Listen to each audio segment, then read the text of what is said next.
Welcome into the Giants Huddle podcast, brought to you by AWS, the proud partner of the New York Football Giants. I'm Madeline Berg, joined today by NFL Network's analytics expert, Cynthia Frelund. I almost went with analytics analyst because I was just trying to flex on that. No, that was a big flex. Thank you. Good job. Thank you. It's really Try saying hard that to say. 5 times fast.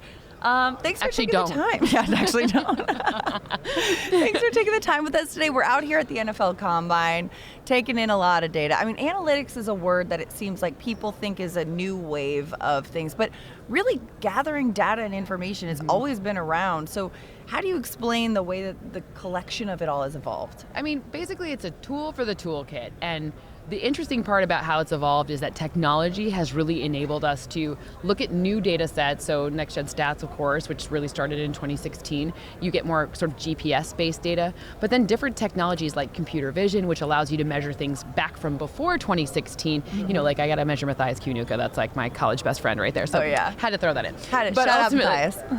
Love it. So long story short, it's really the technology that's enabled us to look at things in a different way and then work with coaches hand in glove to say, what am I looking at here? Does the data support this conclusion? Or the coaches can say, hey, can you go kind of research this? Because we're seeing this trend of, like, if you look at some of the quarterbacks that have been coming out of, recent years, Joe Burrow, Patrick Mahomes, have this data where, is there something different I'm seeing on the field that, like, when we play a single high safety, we get burned. But when we do two safety shells, something's different. And then the numbers can go back and support it and be like, you're absolutely right.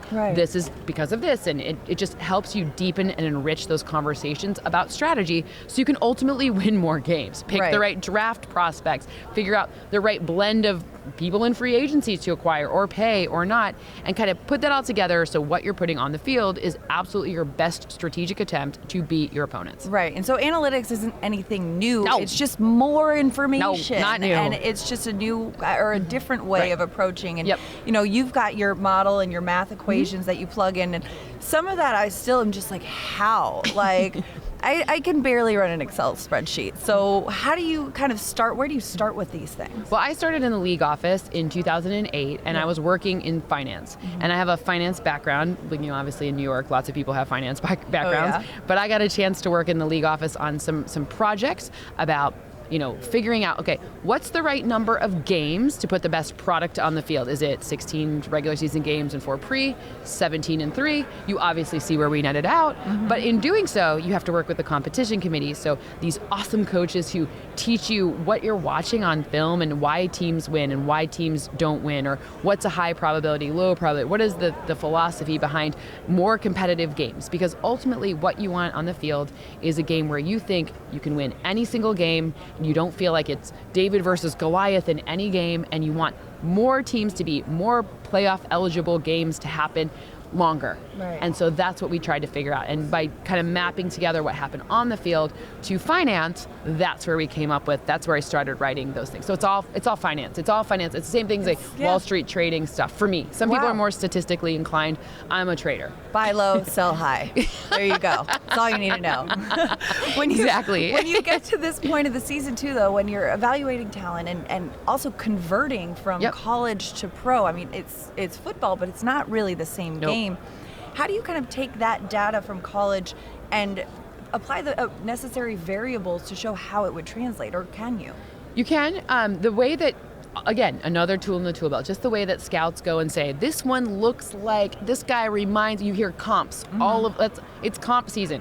Oh, he's the next so-and-so, right? But some of that mathematically does work out. And people think about Moneyball and they think about baseball. And there are guys who are sluggers and home run hitters. And then there are guys who hit singles and doubles. And they're not the same body type. They're not the same expectations of them. They don't have the same tools in their tool belt from an athletic standpoint. It is the same thing for us. So you are having a supply. I'm looking at some of these people who are, I guess I'm now only media now. The players are now gone. But I was looking at them, and you see different body types for wide receivers, right? Some are now like very tall and very good at 50-50 balls, and more like maybe like they're like a forward in basketball, and some are more shifty and small, and they create more separation, and they're speedier, and their first 3 yards off the line of scrimmage are really fast. So it's really about what am I looking at?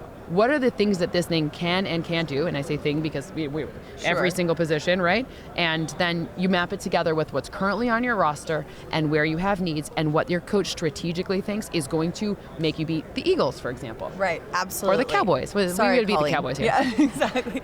Now, I mean, when you look at the Combine, this is a big data gathering event, right? There are a lot of events. Some guys choose to participate in all, some guys choose to participate in some, but are there some that you think are more valuable or more predictive for certain positions? I'm going to tell you something, and all my analytics people are going to lose their minds. This doesn't really matter. As long as people file into a range that's acceptable, there are diminishing returns for these guys who run blazing fast forward. I mean, it's fun. Sure. I love fun. Sure. It's great for fun.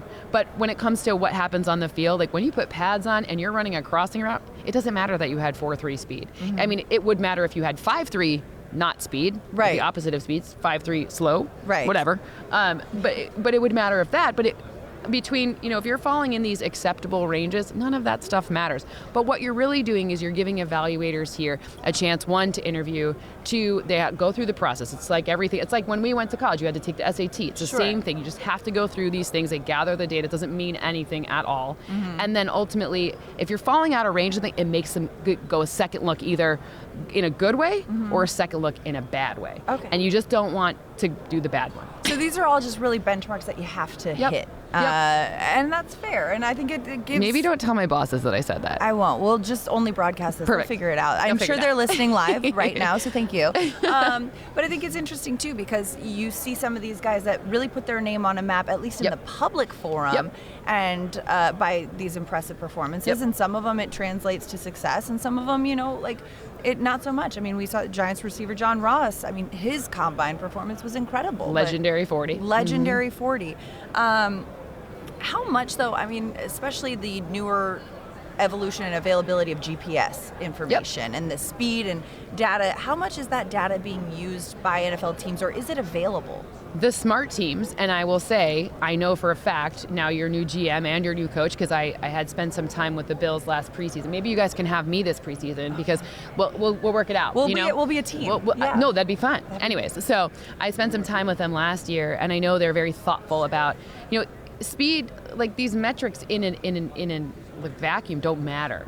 But when you look to see, okay, is, for example, one of the things I find most fascinating is the erosion in speed from the fourth quarter to the first quarter. Okay. So if you're getting tired and you're running significantly slower, maybe then that's a thing, hey, we got to get our strength and conditioning guy in here because we got to make our asset, we got to keep this guy healthier, figure out something different. Or, it's a flag for ways that you can be better.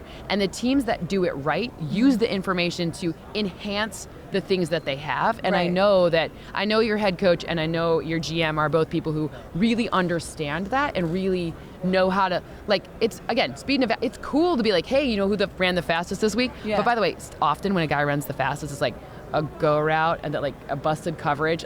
That's great. Sure. Cool. But also not circumstances important as well in that situation. Right, exactly. Well, and when you have so much data being gathered at the college level between the film, the GPS data, does it in a way make some of this stuff at the Combine obsolete?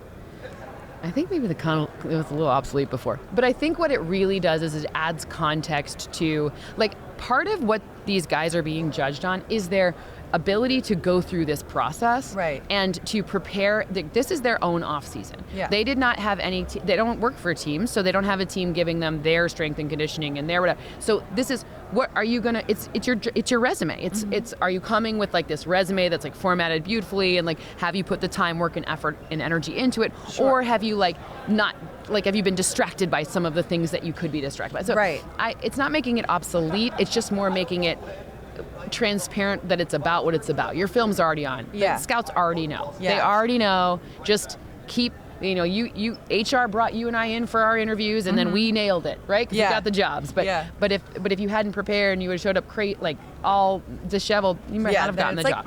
Okay, maybe she doesn't want it as bad or things like that. Well, and you look at this, it's all a job interview for these guys, but these coaches, these scouts have been watching these players for some time now.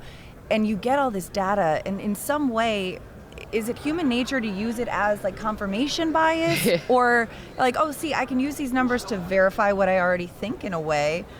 How do you kind of separate the fact from the feeling in that way. Yeah, so I guess the best part about analytics is making neutral decisions, meaning you don't want to be, you and I don't want to make a decision if I'm emotionally charged, super happy or super not happy, right? So the idea is to say, we've got regional scouts that, like your scouting department's awesome, by the way. I love your scouts. Like Jeremy Bright, he's awesome. Yeah. Long story short, but he doesn't see everyone that a Northeast scout sees, or whatever, however you break it down, right? So it's trying to put everyone on the same page, and the data can be like a benchmark for that, right? So if you're saying that, this guy is going to perform at this level, here's our benchmark, let's get all on the same page, and the data can help you get on the same page. It's never going to make decisions. The refinement needs to come from the humans, but let's help each other get to this level here so we can have a conversation about so then you're choosing between 1A and 1B as opposed to 1 and 7, right? So you're really just level setting to make things, we can all speak the same language, then you can get on the same page with your free agents. How much should we pay someone? This is what the market says a $15 million wide receiver looks like. This is the type of production. Is this how we want to construct our team? Here's what's available in the draft. Here's the numbers.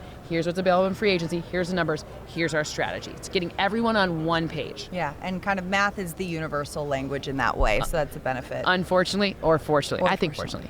Fortunately for you, because I could listen to you talk about this all day. Cynthia Frelund, you could find her on NFL Network, analytics expert, and I can't say analytics analyst. It's really hard to say. Analytics analyst, and follow her on Twitter at @CFreeland. And also as a reminder, you can find the Giants Huddle podcast on the Giants app and all podcast platforms for continued coverage of the NFL Combine. Thanks for stopping by, and Giants Huddle podcast, of course, brought to you by AWS.